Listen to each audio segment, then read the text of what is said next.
Capítulo 4. O Espírito Santo e a alma do fiel. Número 17. De que maneira e em qual medida o Espírito Santo atua nas almas dos fiéis não é o menos estupendo, bem que mais difícil de compreender. Por isso mesmo que sua ação é completamente velada aos nossos olhos. Também essa outra efusão do Espírito Santo é tão abundante que o próprio Jesus Cristo é de seu dom que ele promana, a compara a um rio caudaloso, como lemos em São João. Quem crer em mim, dilo a Escritura, brotar-lhe-ão do interior torrentes de água viva. O mesmo evangelista acrescenta a interpretação desse testemunho. Com essas palavras, porém, aludia ele ao Espírito Santo que haviam de receber os que nele crescem. João, capítulo 7, versículo 38 e 39. Não há dúvida que o Espírito Santo residiu também nos justos que viveram antes de Cristo. Como está escrito nos profetas, de Zacarias, de João Batista, de Simeão, de Santa Ana, pois em Pentecostes desceu o Espírito Santo às almas, não para só desde então habitar a alma dos santos, mas para inundá-la com maior intensidade, para aumentar consideravelmente a distribuição dos seus dons, e não para iniciá-la, para multiplicar, portanto, os seus favores com maior liberalidade, e não para começar uma obra nova. São Leão Magno, homilia 3 sobre Pentecostes. Se aquelas pessoas se contavam no número dos filhos de Deus, não obstante, em razão do sobredito, assemelham-se pela sua condição a servos, pois também o filho em nada difere do servo, enquanto permanece na dependência de tutores e curadores. Gálatas, capítulo 4, versículo 1 e 2. Pois além delas possuírem a justificação exclusivamente pelos merecimentos de Cristo vindouro, a comunicação do Espírito Santo, efetuada após Cristo, foi incomparavelmente mais copiosa. Diríamos como o valor de um objeto negociado ultrapassa o do seu penhor, como a realidade sobreexcede a sua mera imagem. Já o afirma, por isso, São João. Ainda não fora doado o Espírito, porque Jesus não tinha ainda sido glorificado. João, capítulo 7, versículo 39. Tanto que Jesus Cristo, ascendendo ao alto, tomou posse da glória de seu reino. Conquistada à custa de tantos padecimentos, descerrou os seus dons aos homens. Efésios, capítulo 4, versículo 8. Portanto, essa doação, omissão do Espírito Santo depois da glorificação de Cristo, haveria de ser tal como antes nunca houve, pois antes já o tinha acontecido. Jamais, porém, de modo tão excepcional. Santo Agostinho, sobre a Santíssima Trindade, 4c20. Número 18. De fato, é a natureza humana necessariamente serva de Deus. A criatura é serva, e nós somos servos de Deus pela natureza. São Cirilo de Alexandria, Thesaurus Fidei, 5, c5. Por causa da mancha comum, a nossa natureza inteira decaiu a tal abismo de vício e infâmia que nos tornamos inimigos de Deus. Éramos, pela natureza, filhos da ira. Efésios, capítulo 2, versículo 3. Nenhum poder, por possante que fosse, nos podia libertar de tamanha ruína e da perdição eterna. Mas Deus, Criador da natureza do homem, efetuou na sua imensa misericórdia por meio de seu Filho unigênito. Por sua mercê, foi o homem reabilitado na sua antiga dignidade e nobreza, adornado de mais ricos dons. Descrever, ninguém pode, qual seja essa obra da graça divina nas almas dos homens, pelo que as santas letras e os padres da Igreja chamam a estes últimos, com boa razão, renascidos, criaturas novas, participantes da natureza divina, filhos de Deus, divinizados e outros títulos análogos. Número 19. Ora, não é sem motivos que estes tão largos benefícios são atribuídos ao Espírito Divino. É Ele, o Espírito da filiação adotiva, que nos faz exclamar: Abá, Pai. Também é Ele quem deleita os corações com as doçuras de seu amor paternal. Esse mesmo Espírito revela ao nosso espírito que somos filhos de Deus. Romanos, capítulo 8, versículo 15 e 16. Para explicar mais claramente, vem calhar aqui muito a propósito a semelhança percebida pelo doutor Angélico entre ambas as seguintes obras do Espírito Santo.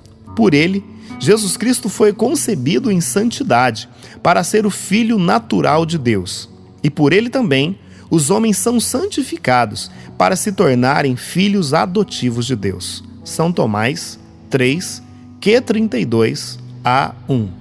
Assim, o amor, isso é, o amor incriado, realiza uma geração espiritual bem mais superior à que se processa na natureza.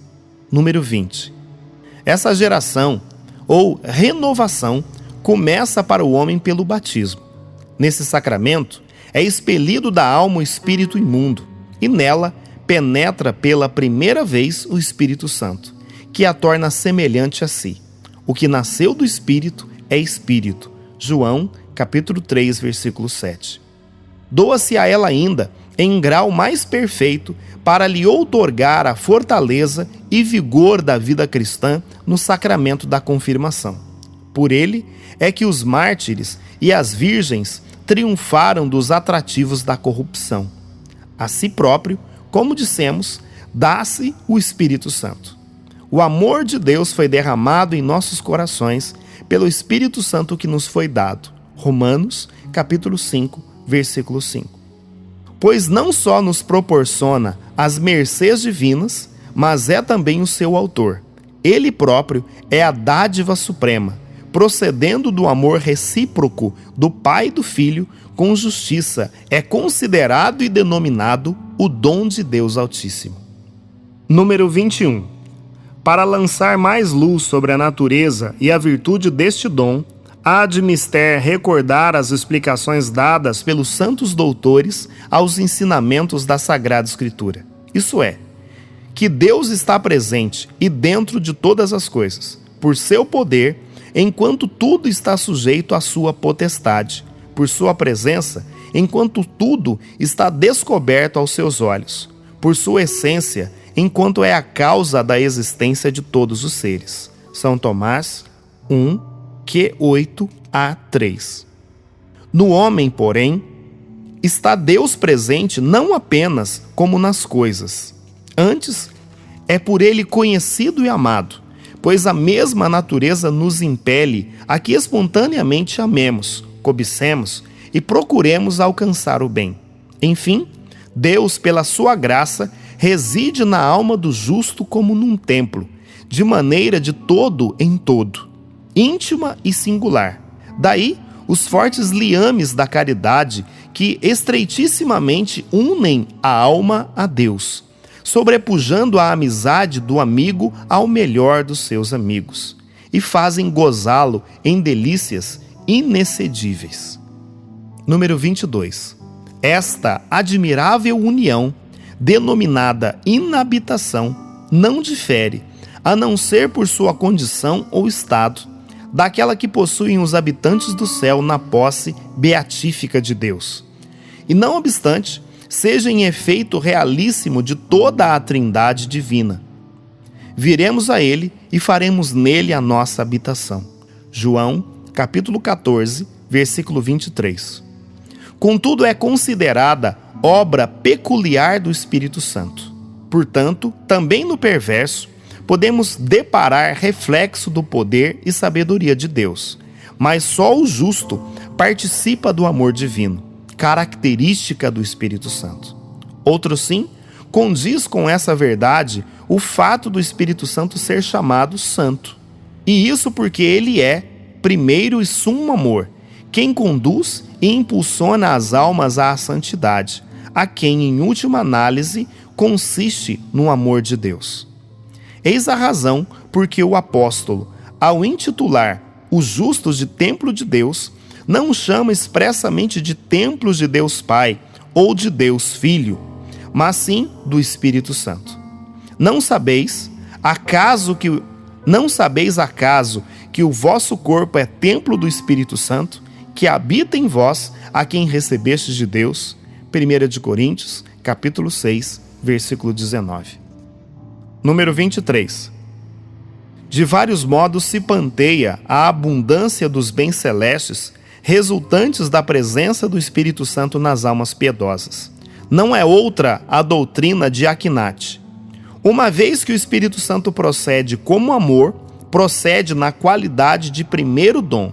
Por isso diz Santo Agostinho que pelo dom que é o Espírito Santo, vários dons particulares são distribuídos nos membros de Cristo. Suma Teológica 1, Q38A 2, Santo Agostinho sobre a Santíssima Trindade, 15, C19. Suma Teológica 1, Q38A 2 e Santo Agostinho sobre a Santíssima Trindade, 15, C19. Entre essas mercês estão as tais secretas exortações e misteriosos convites que, por impulso do Espírito Santo, a miúdo surgem na inteligência e no coração, e sem os quais é impossível enveredar pelo bom caminho, progredir e, enfim, conseguir a salvação eterna. E porque as ditas vozes e emoções se realizem na alma de modo absolutamente secreto, muito acertadamente a Escritura nos compara algumas vezes ao sopro da brisa, e o doutor Angélico assemelha-as habilmente às pulsações do coração, cuja força toda se oculta inteiramente dentro do ser animado. O coração possui uma certa influência escondida, e por esse motivo a ele se compara o Espírito Santo, que invisivelmente dá a vida e unidade à Igreja. Suma Teológica 3, Q8A1, número 3. Número 24. Além do que disse, o justo, isto é, o que vive a vida da graça divina, aperfeiçoando-a pelo exercício de virtudes côngruas como hábitos adquiridos, tem inegável necessidade dos 7 dons, que são os propriamente ditos dons do Espírito Santo, pois eles fornecem à alma a aptidão e a força para mais fácil e prontamente obedecer à voz e ao incitamento do Espírito Divino. Possuem, ademais, tanta eficácia que conduzem o homem ao mais alto grau de santidade, e são tão excelentes que permanecem os mesmos no reino celeste, embora mais perfeitos. Graças a esses carismas, a alma se sente aliciada e estimulada a se empenhar por conseguir as bem-aventuranças evangélicas que, quais flores desabrocham em plena primavera, prenunciam a bem-aventurança eternamente duradoura. Por fim, amadurecem aqueles frutos ditosos que o apóstolo enumera um por um, Gálatas 5, versículo 22, e que o Espírito Santo produz e proporciona aos justos, mesmo nesta vida perecível, frutos sobremaneira doces e deleitosos, tais como os só podiam provir do Espírito, que na Santíssima Trindade constitui a suavidade do Pai e do Filho, e a todas as criaturas prodigaliza suas generosas e fecundas dádivas. Santo Agostinho, sobre a Santíssima Trindade, 5, número 9. 25. Resumindo, o Espírito Santo procede de Deus Pai e do Verbo na eterna luz da santidade. É simultaneamente amor e dom, e havendo-se revelado no Antigo Testamento sob o véu de figuras, derramou-se todo em Cristo e no seu corpo místico, que é a Igreja, e aos homens, submersos nos vícios e na corrupção, reconduziu-os tão salutarmente pela sua presença e graça que, não só parecendo seres terrestres vindos da terra, adquiriram bem outros gostos e aspirações, como se fossem celículas descidos do céu.